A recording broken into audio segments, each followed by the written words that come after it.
Dear students, welcome back. आज के lecture में हम क्वेश्चन नंबर 81 से लेकर 100 तक कवर करेंगे। तो स्टार्ट करते हैं। क्वेश्चन नंबर 81 में दिया है कि क्रिटिकल हार्डलिक ग्रेडियंट है वो कब अकर होगा, कौन सी कंडीशन ऑप्शंस में दी हुई में से बनेगी तो क्रिटिकल हार्डलिक ग्रेडियंट है वो अकर होगा। क्रिटिकल हार्डलिक ग्रेडियंट है सीपेज प्रेशर से रिलेटेड। जब सॉइल के अंदर वाटर के पार्टिकल्स मूव होते हैं तो वो एक ड्रैग फोर्स लगाते हैं जिस डायरेक्शन में वो फ्लो हो रहे हैं उस डायरेक्शन में, और इसके कारण जो प्रेशर क्रिएट होता है उसको कहा जाता है सीपेज प्रेशर। जो वाटर सीप कर रहा है उसके कारण जो प्रेशर आ रहा है वो सीपेज प्रेशर है। अब ये सीपेज प्रेशर है, ये सिग्मा को इंक्रीज भी कर सकता है, डिक्रीज भी कर सकता है। अगर ये डाउनवर्ड कर रहा है, फ्लो डाउनवर्ड हो रहा है तो इफेक्टिव स्ट्रेस को ये इंक्रीज करेगा। बट अगर ऐसी कंडीशंस बन रही हैं कि फ्लो हो रहा है वो अपवर्ड हो रहा है तो ये इफेक्टिव स्ट्रेस को डिक्रीज करेगा। और जब अपवर्ड फ्लो हो रहा होता है तो एक स्पेसिफिक ऐसी कंडीशन बनती है जहां पे इफेक्टिव स्ट्रेस है वो जीरो हो जाता है, क्योंकि जो सबमर्ज्ड यूनिट वेट के कारण जो स्ट्रेस आ रहा था उसको सीपेज प्रेशर के कारण जो स्ट्रेस आ रहा है वो कैंसिल आउट कर देते हैं, अपोजिट डायरेक्शन में है तो रिजल्टेंट जीरो हो जाएगा। तो ये जीरो होगा, तो इफेक्टिव स्ट्रेस जीरो हो जाता है जिस हार्डलिक ग्रेडियंट पे, उसको बोला जाता है critical hydraulic gradient. Statement A में दिया है कि फ्लो अपवर्ड डायरेक्शन में, करेक्ट स्टेटमेंट है। बी में दिया है कि सीपेज प्रेशर है वो अपवर्ड डायरेक्शन में एक्ट कर रहा है, ये भी सही है। सी में दिया है कि इफेक्टिव प्रेशर है वो जीरो हो रहा है, तो तीनों ही ऑप्शंस करेक्ट है, डी आंसर हो जाएगा। क्वेश्चन 82 में दिया है कि लाप्लासियन फंडामेंटल इक्वेशन कौन सी अगर 3 डायमेंशनल फ्लो हो रहा है एक नॉन कंप्रेसिबल सॉइल में। तो कंटिन्यूटी इक्वेशन हमारे पास ये आती है 3 डायमेंशनल फ्लो के लिए। आपके जो सिलेबस में है वो 2 डायमेंशनल का ही एनालिसिस है, बट यहाँ पर क्वेश्चन में मेंशन किया 3 डायमेंशन, तो एक्स वाई जेड तीनों को हम कंसिडर करेंगे। आइडियली जो लाप्लासियन इक्वेशन हम स्टडी करते हैं वो ये होती है कि u को हम फाई की टर्म में लिख देते हैं, u v और w को, तो ये इक्वेशन इस फॉर्म में आ जाती है। इसको लाप्लास इक्वेशन बोलते हैं, बट ऑप्शन में ये तो इक्वेशन है नहीं क्योंकि यहाँ पे फाई लिख दिया है, तो या तो ये यहाँ पे फाई की जगह जीरो होता तो ये ऑप्शन करेक्ट होता, या फिर चारों ऑप्शंस में हम देखेंगे तो फिर बेस्ट पॉसिबल जो आंसर होगा वो ऑप्शन बी होगा। कहीं पर भी सेकंड पार्शियल डिफरेंशिएशन इस तरीके से जीरो हो रहा है, ऐसी इक्वेशन बन रही है तो वो इक्वेशन लाप्लासियन इक्वेशन होती है। क्वेश्चन 83 में दिया है कि डार्सीज लॉ एप्लीकेबल हो सीपेज में तो क्या कंडीशन वहां पर होनी चाहिए। तो ये अजम्पशंस हैं डार्सीज लॉ के कि सॉइल होमोजेनियस है, इनकम्प्रेसिबल है, आइसोट्रोपिक है, और एक और होता है बहुत इंपॉर्टेंट है वो कि फ्लो है वो लेमिनार हो, और सीपेज फ्लो जहां पर हो रहा है फ्लो लेमिनार होगा अगर आर की वैल्यू लेस देन 1 हो। तो यहाँ पर तो आंसर हो जाएगा ऑप्शन डी। क्वेश्चन 84 में दिया है कि कहीं पर सीपेज फ्लो हो रहा है तो जो सीपेज है, जो फ्लो है, उसकी डायरेक्शन क्या होगी। तो इसके लिए आपको फ्लो नेट समझना जरूरी है। नेट से ही पता चल जाए कि बेस जैसा नेट जैसा बनता है, जहाँ पे 2 इंपॉर्टेंट लाइंस होती हैं, एक होती है फ्लो लाइंस, एक होती है इक्विपोटेंशियल लाइंस। इक्विपोटेंशियल लाइंस है वो डिनोट कर रही है वो उन लाइंस को जहाँ पर हेड है वो सेम है, नाम से ही पता चला इक्वल पोटेंशियल। तो जैसे कि यहाँ पर हेड है वो 0.5 है, यहाँ पर 0.4 है, ये 0.3 मीटर हेड की इक्विपोटेंशियल लाइन है, इनके परपेंडिकुलर होती है, ये होती है फ्लो लाइंस। ये डिनोट करती है कि फ्लो की डायरेक्शन क्या है। हर एक जगह पे फ्लो की जो डायरेक्शन होती है इन लाइंस के टेंजेंशियली होती है और ये ऑर्थोगोनली कट करती हैं। इसका रीजन भी है, इस पॉइंट से लेके अगर फ्लो हो रहा है इस पॉइंट तक तो इस डायरेक्शन में फ्लो होगा, इस डायरेक्शन में होगा, या इस डायरेक्शन में परपेंडिकुलरली होगा। फ्लो उस डायरेक्शन में होता है जहाँ पे ग्रेडियंट है वो स्टीपेस्ट हो, और ग्रेडियंट होता है h/l। ए वाला अगर हम कंसीडर करेंगे तो ये वाली लेंथ लेंगे, अगर बीच वाला लेंगे तो ये वाली लेंथ लेंगे, थर्ड वाला लेंगे तो ये वाली लेंथ लेंगे। तो सबसे मिनिमम लेंथ आ रही है परपेंडिकुलर वाले के लिए, एल जिसके लिए मिनिमम होगा, ग्रेडियंट की वैल्यू उसके लिए सबसे ज्यादा होगी। इस इक्विपोटेंशियल लाइन से इस इक्विपोटेंशियल लाइन तक फ्लो हो रहा है तो ये 0.5 है, 0.4 है, तो हेड लॉस तो इनके बीच में जो हेड का डिफरेंस है वो तो 0.1 हो गया। एल जितना कम होगा ग्रेडियंट उतना ही स्टीप होगा और फ्लो होगा वो उसके अलोंग होगा।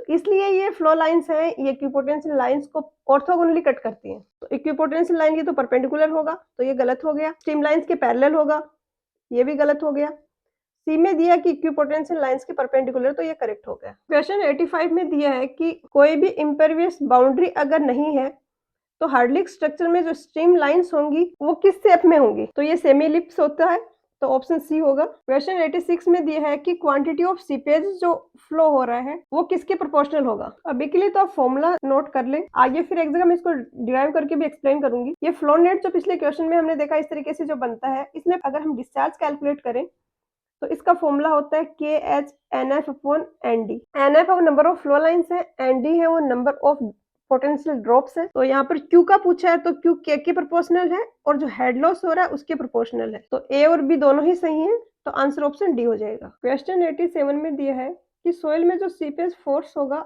उसके रिगार्डिंग यहाँ पर कौन सा स्टेटमेंट करेक्ट है। जब सोइल के अंदर वाटर के पार्टिकल्स मूव होते हैं तो जिस डायरेक्शन में वो मूव हो रहे हैं उस डायरेक्शन में एक प्रेशर क्रिएट करते हैं, एक ड्रैग फोर्स वहाँ पर लगता है, उसके कारण जो प्रेशर आता है वो सीपेज प्रेशर होता है, जो फोर्स है वो सीपेज फोर्स होता है। तो उसके रिगार्डिंग यहाँ पर स्टेटमेंट्स हैं। हम एक सिंपल सा डेरिवेशन करते हैं सीपेज फोर्स के लिए। ये हमने स्मॉल एलिमेंट लिया, एक अर्थन मास है जिसमें कि फ्लो हो रहा है, यहाँ पर प्रेशर P है, यहाँ पर प्रेशर है वो P प्लस dP है, क्रॉस सेक्शनल एरिया दोनों जगह सेम है dA, और इसकी लेंथ है वो स्मॉल लेंथ है वो dl है। फोर्स यहाँ पर एक्ट कर रहा होगा वो हो जाएगा, रिजल्टेंट फोर्स आ जाएगा दोनों फेस पे जो प्रेशर फोर्स है उसका डिफरेंस, तो फोर्स आ गया dP इंटू dA। इस एलिमेंट का वॉल्यूम हो जाएगा dA इंटू dl।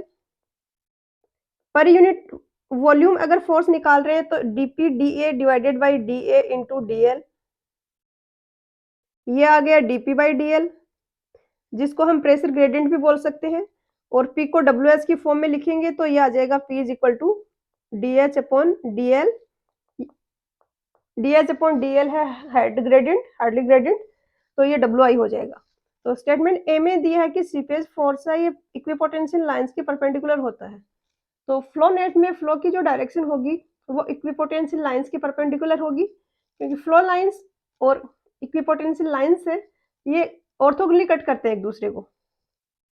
बी में दिए है कि एग्जिट ग्रेडियंट के प्रोपोर्शनल होगा। एग्जिट ग्रेडियंट होता है H upon L, total head upon total distance, तो इसके भी प्रोपोर्शनल है I के। सी में दिया है कि हेड लॉस के प्रोपोर्शनल है, तो यहाँ पे I को मैं डेल्टा H अपॉन L लिखूं तो ये डेल्टा H के भी प्रोपोर्शनल है, तो सी भी करेक्ट है, तो डी हो जाएगा यहाँ पर answer, all of the above. Question 88 में दिया है कि सीपेज एग्जिट ग्रेडियंट सोइल में है वो किस किस का रेशियो होगा। तो जैसे कि ये कोई अर्थ डैम है, इसमें इस तरीके से कोई फ्लो लाइन बन रही है, जस्ट हम अप्रोक्सीमेट ले रहे हैं समझने के लिए। अब एग्जिट ग्रेडियंट होता है कि इस वाले पॉइंट पे कितना हार्डली ग्रेडियंट है। ये हार्डली ग्रेडियंट क्या होगा, टोटल इसकी लेंथ फ्लो लाइन की और जो हेड लॉस है ये होगा delta S divided by L, ये होता है ग्रेडियंट। तो एग्जिट पॉइंट के लिए अगर हम ग्रेडियंट निकाल रहे हैं हार्डली ग्रेडियंट, तो वही एग्जिट ग्रेडियंट होता है। तो इसमें पूछा है किसका रेशियो होगा, तो head loss to the length of the seepage D हो जाएगा आंसर। क्वेश्चन 89 में दिया है कि क्रिटिकल एग्जिस्ट नहीं है, एक तो एग्जिट ग्रेडियंट है, critical exit gradient of seepage water in soil increases. Exit gradient है वो किसको इंक्रीज करने से इंक्रीज होगा। क्रिटिकल ग्रेडियंट तब होता है जब सीपेज प्रेशर और जो वेट है वो इस तरीके से एक दूसरे को कैंसिल आउट कर रहे हैं, बैलेंस कर रहे हैं कि इफेक्टिव स्ट्रेस है वो जीरो हो जाता है। ये स्पेसिफिक कंडीशन है जिसके कॉरस्पॉन्डिंग जो हार्डली ग्रेडियंट है उसको हम क्रिटिकल ग्रेडियंट बोलते हैं, और इसकी इक्वेशन होती है G-1 अपॉन 1 प्लस ई। तो अगर हम G को इंक्रीज करेंगे तो I इंक्रीज होगा, E को डिक्रीज करेंगे तो I इंक्रीज होगा। तो A भी सही है, C भी सही है, वर्ड रेशियो को डिक्रीज करेंगे तो भी इंक्रीज होगा, तो D हो जाएगा यहाँ पर आंसर।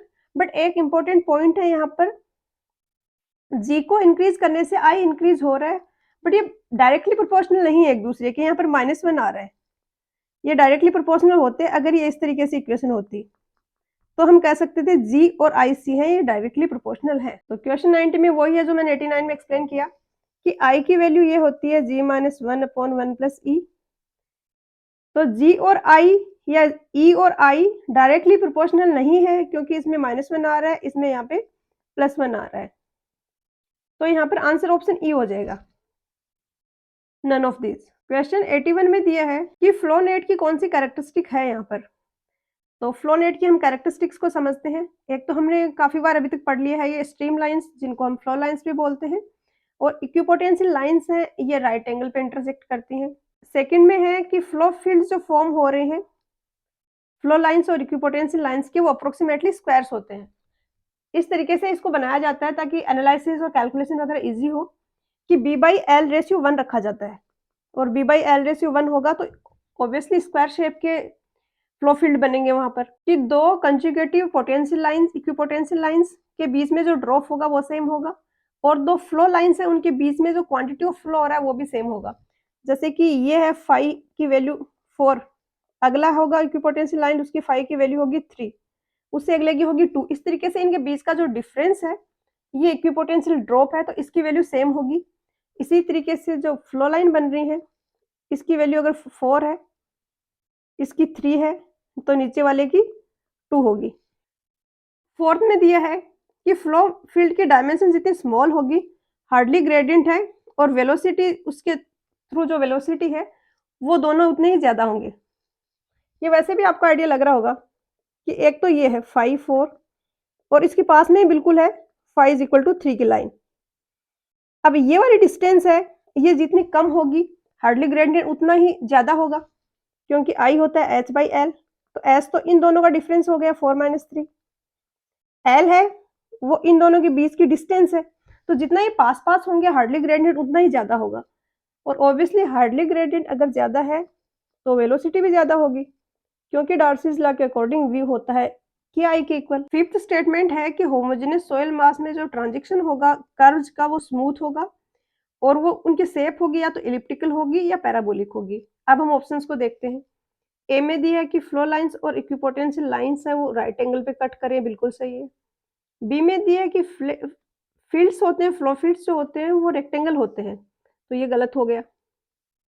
सी में दिया है कि डायमेंशन जितनी स्मॉल होगी हार्डली ग्रेडियंट उतना ही कम होगा, तो ये भी गलत हो गया। डी में दिया है कि होमोजेनियस सॉइल मास में जो कर्व होंगे वो स्मूथ होंगे एंड सर्कुलर होंगे, तो स्मूथ तो होंगे बट सर्कुलर ना होके वो इलिप्टिकल या पैराबोलिक होंगे, तो ए आंसर हो जाएगा। क्वेश्चन 92 में दिया है कि क्या डिटरमाइन करने के लिए हम फ्लो नेट को यूटिलाइज कर सकते हैं। तो फ्लो नेट से ये सारी चीजें हम फाइंड आउट कर सकते हैं। एक तो रेट ऑफ सीपेज, मतलब जो डिस्चार्ज हो रहा है वो हम फाइंड आउट कर सकते हैं इस इक्वेशन से। इस इक्वेशन को नेक्स्ट क्वेश्चन में डिटेल में पढ़ेंगे। हाइड्रोस्टैटिक प्रेशर हम फाइंड आउट कर सकते हैं, क्योंकि हमें इक्विपोटेंशियल लाइंस है उनका जो पर्टिकुलर लाइन के अलोंग जो हेड है वो पता है, उसके बीच के किसी पॉइंट पे अगर दो इक्विपोटेंशियल लाइंस के बीच में कोई पॉइंट है तो इंटरपोलेशन करके उसका हेड कैलकुलेट कर सकते हैं, तो हम वहां का प्रेशर कैलकुलेट कर सकते हैं। सीपेज प्रेशर हम कैलकुलेट कर सकते हैं। अगर हमें फ्लो लाइन हमारे पास है तो हम उसकी लेंथ कैलकुलेट कर सकते हैं। हेड लॉस कितना हो रहा है स्टार्टिंग पॉइंट से एंड पॉइंट तक वो हम कैलकुलेट कर सकते हैं और h/l हो जाएगा एग्जिट ग्रेडियंट। तो फ्लो नेट से हम ये चारों चीजें ही फाइंड आउट कर सकते हैं, तो ई हो जाएगा आंसर। क्वेश्चन 93 में दिया है कि NF है वो नंबर ऑफ फ्लो चैनल्स है, ND है वो नंबर ऑफ इक्विपोटेंशियल ड्रॉप्स है, H है वो हेड डिफरेंस है, तो हमें डिस्चार्ज कैलकुलेट करना है। तो हम एक फ्लो फील्ड का सिंपल सा एग्जांपल लेते हैं। जैसे ये फ्लो फील्ड है, यहाँ पर ये वाली है ये इक्विपोटेंशियल लाइंस है और ये वाली लाइंस है ये फ्लो लाइंस है, इस डायरेक्शन में ये फ्लो हो रहा है। अब एक हमने सेगमेंट यहाँ पर कंसिडर किया जिसकी लेंथ है L, उसकी विड्थ है B, ये फ्लो फील्ड हमने कंसिडर किया। डिस्चार्ज की इक्वेशन लिखेंगे तो ये हो जाएगी वेलोसिटी इनटू एरिया, वेलोसिटी हो जाएगी KI डार्सीज लॉ के अकॉर्डिंग।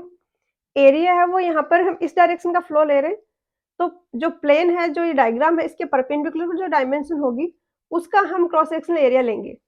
तो प्लेन के परपेंडिकुलर जो डायमेंशन है उसको हम यूनिट कंसिडर कर रहे हो 1 मीटर, तो एरिया हो जाएगा B इंटू 1 मीटर। अब टोटल हेड है H और नंबर ऑफ इक्विपोटेंशियल ड्रॉप्स है ND, और हम ये जो सोयल मास है इसको होमोजेनियस मान रहे हैं। एक फ्लो फील्ड में जो ड्रॉप होगा वो हो जाएगा H/ND। टोटल हेड अगर 4 मीटर है और 4 फ्लो फील्ड बन रहे हैं तो ऑब्वियसली हर एक फ्लो फील्ड में 1 मीटर 1 मीटर 1 मीटर का लॉस होगा। तो हम आई है इसको पहले तो डेल्टा एच की फॉर्म में लिख देते हैं, डेल्टा एच अपॉन एल, यहाँ पर इसकी लेंथ ले रहे हैं हम स्मॉल फ्लो फील्ड की, बी इंटू 1, और डेल्टा एच की जगह एच अपॉन एन डी लिख देंगे, एच अपॉन एन डी, और एल यहाँ पे बच जाएगा मल्टीप्लाई में, ऊपर है बी इंटू 1। अब फ्लो फील्ड के हम एक अजम्पशन लेके चलते हैं सिंप्लीफाइड रखने के लिए कि हम एल अपॉन बी का रेशियो 1 लेते हैं। तो अब ये इक्वेशन बन गई K H upon N F, sorry N D. ये है एक फ्लो फील्ड के लिए जो डिस्चार्ज है वो, तो इसके लिए डिस्चार्ज ये है एक के लिए, तो टोटल फ्लो चैनल्स है वो एन एफ है, तो इसके लिए टोटल डिस्चार्ज निकालने के लिए हम एन एफ से मल्टीप्लाई कर देंगे। तो ये इक्वेशन बन गई हमारे पास K H N F upon N D. तो ये तो है समझने का तरीका। अगर आपको ये डेरिवेशन डिफिकल्ट लग रहा है और याद रखने में प्रॉब्लम होती है तो दो हिंट है। एक तो यहाँ पर ये जो डिस्चार्ज है इसमें हम एक डायमेंशन जो प्लेन के परपेंडिकुलर वाली है उसको 1 मीटर ले रहे हैं, तो डिस्चार्ज आएगा ये मीटर स्क्वायर पर सेकंड में आएगा, मीटर क्यूब में ना आके। और मीटर स्क्वायर पर सेकंड की अगर यूनिट ध्यान में है तो थोड़ा सा आप इससे भी आइडिया लगा सकते हो कि के इंटू एच होगा, क्योंकि के की यूनिट होती है मीटर पर सेकंड और एच होता है मीटर में। तो के इंटू एच तो आपको कंफर्म हो गया कि ये इनमें से कोई सा होगा। अब कंफ्यूजन ये रहता है कि एफ ऊपर आएगा डी ऊपर आएगा, तो मनी से रिलेटेड चीजें सबको इजीली याद रहती हैं।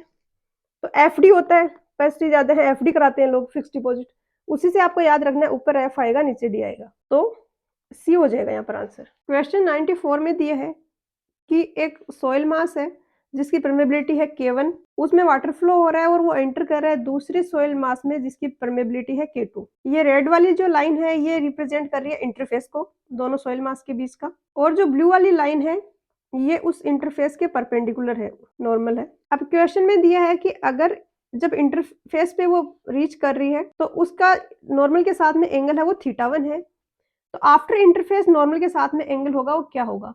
तो एक तो आपने फिजिक्स में पढ़ा होगा कि रे ऑफ लाइट अगर एक मीडियम से दूसरे मीडियम में जाती है तो इंटरफेस पे रिफ्लेक्ट होती है, अपनी डायरेक्शन चेंज करती है, और वहां पर एक लॉ पढ़ा होगा कि नॉर्मल के साथ में जो एंगल बनाती है और जो एंगल रिफ्लेक्ट होने के बाद बनाती है उनके बीच में रिलेशन होता है। तो सेम वही केस यहाँ पर है, यहाँ पर इंटरफेस की तरफ जो फ्लो लाइन जा रही है उसका एंगल है θ1 और इंटरफेस के बाद में सेकंड वाला सॉइल मास है उसमें ये एंगल है θ2। तो इनके बीच में एक रिलेशन होता है कि tan θ1 upon tan θ2 will be equal to K1 upon K2। तो सेम वही इक्वेशन है ये जो कि रे ऑफ लाइट के लिए होती है। हमें दिया है कि फेरेटिक लाइन है उसको कैसे डिफाइन करते हैं, जैसे कि ये कोई सॉइल मास है कोई या फिर कोई अर्थ डैम है, इसमें क्या होता है इधर की तरफ वाटर स्टोर किया हुआ है, इधर नहीं है, तो सीपेज फ्लो तो ऑब्वियसली इसमें होगा क्योंकि हाइट डिफरेंस है। तो इस तरीके से अगर सीपेज फ्लो हो रहा है, बट ये सीपेज फ्लो पूरे में नहीं होता है, ऊपर का कुछ पोर्शन होता है जिसमें फ्लो नहीं हो रहा है, वहां पर सॉइल है वो सैचुरेटेड नहीं है, नीचे का सॉइल मास है वो सैचुरेटेड है, उसमें फ्लो हो रहा है। उसका रीजन ये भी है कि टॉप का जो एरिया है इसके लिए हेड है उसकी वैल्यू काफी कम है, और जितने जैसे हम नीचे की तरफ जाते हैं हेड की वैल्यू है वो बढ़ती जाती है। तो इस तरीके से फ्लो होता है, ये फ्लो लाइन्स है, और इसमें टॉप वाली जो फ्लो लाइन्स है वो होती है फेरेटिक लाइन। फ्लो होगा वो इसके अलोंग होगा और इसके ऊपर कोई भी फ्लो नहीं हो रहा है, और फेरेटिक लाइन है उस पर जो प्रेशर होता है वो एटमॉस्फेरिक प्रेशर होता है, क्योंकि उसके ऊपर जो सॉइल है वो सैचुरेटेड ही नहीं है, बट इसके नीचे की सॉइल है वो सैचुरेटेड है, उस पर प्रेशर होता है वो एटमॉस्फेरिक प्रेशर से ज्यादा होता है क्योंकि वहां पर हेड है, वहां पर हेड एक्ट कर रहा है, तो प्रेशर होगा वो हाइड्रोस्टेटिक प्रेशर होगा, एटमॉस्फेरिक प्रेशर से ज्यादा होगा, या फिर हम यह कह सकते हैं कि पॉजिटिव हाइड्रोस्टेटिक प्रेशर होगा। तो यहाँ पर बी हो जाएगा correct, positive hydrostatic pressure, option B. Question 96 में दिया है कि अर्थ डैम में जो फेरेटिक लाइन होगी उसकी शेप क्या होगी, तो ये पैराबोलिक होती है, ये अर्थ डैम है, और ये वाली जो लाइन है ये है फेरेटिक लाइन जिसको टॉप फ्लो लाइन भी बोला जाता है, तो सी हो जाएगा। क्वेश्चन 97 में दिया है कि एक होमोजेनियस अर्थ डैम है जिसका टोटल हेड है वो 50 मीटर है, जिसमें 2 मीटर फ्री बोर्ड है, इफेक्टिव हेड है वो 48 मीटर होगा, और उसमें रिजल्ट इस तरीके से है कि पोटेंशियल ड्रॉप्स हैं 2.4, नंबर ऑफ फ्लो चैनल्स हैं 0.4, नंबर ऑफ फ्लो चैनल्स हैं 0.4, कोफिशिएंट ऑफ परमेबिलिटी दिया हुआ है 3 इंटू 10⁻³ सेंटीमीटर क्यूब पर सेकेंड। तो एक तो ये करेक्शन करना है, सेंटीमीटर पर सेकंड होगा क्योंकि के की यूनिट होती है सेंटीमीटर पर सेकंड। तो ये फॉर्मूला हमने पहले भी पढ़ा है, इसको हम यहाँ पर अप्लाई कर देंगे, सिंपल है काफी। के की वैल्यू रख देंगे 3 इंटू 10⁻³ सेंटीमीटर में है तो मीटर में कन्वर्ट करने के लिए 100 से डिवाइड कर देंगे। हेड है 48, NF number of flow lines 0.4 divided by 2.4, इसको कैंसिल करेंगे तो 6 आ जाएगा, 3 को यहाँ पे करोगे 2 आ जाएगा, और ये हो जाएगा 24 इंटू 10⁻⁵।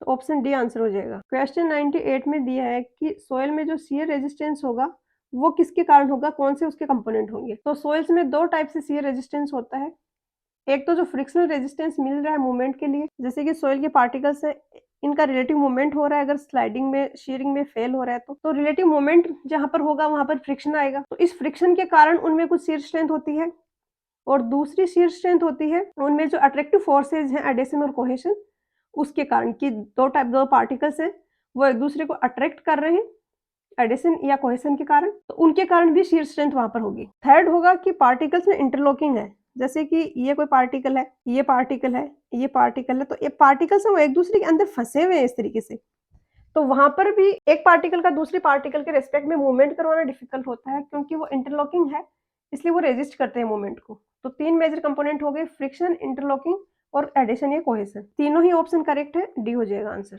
क्वेश्चन 99 में दिया है कि कोई प्लास्टिक अनड्रेन्ड क्ले है तो उसको शियर स्ट्रेंथ कहाँ से मिलेगी। तो एग्जाम पॉइंट ऑफ व्यू से एक मैं इंपॉर्टेंट बात बताती हूँ आपको, जहां पर भी क्ले का जिक्र हो रहा है आप क्ले से सी को याद रखें, और कोहेशन ही होता है वहां पर मोस्टली आंसर।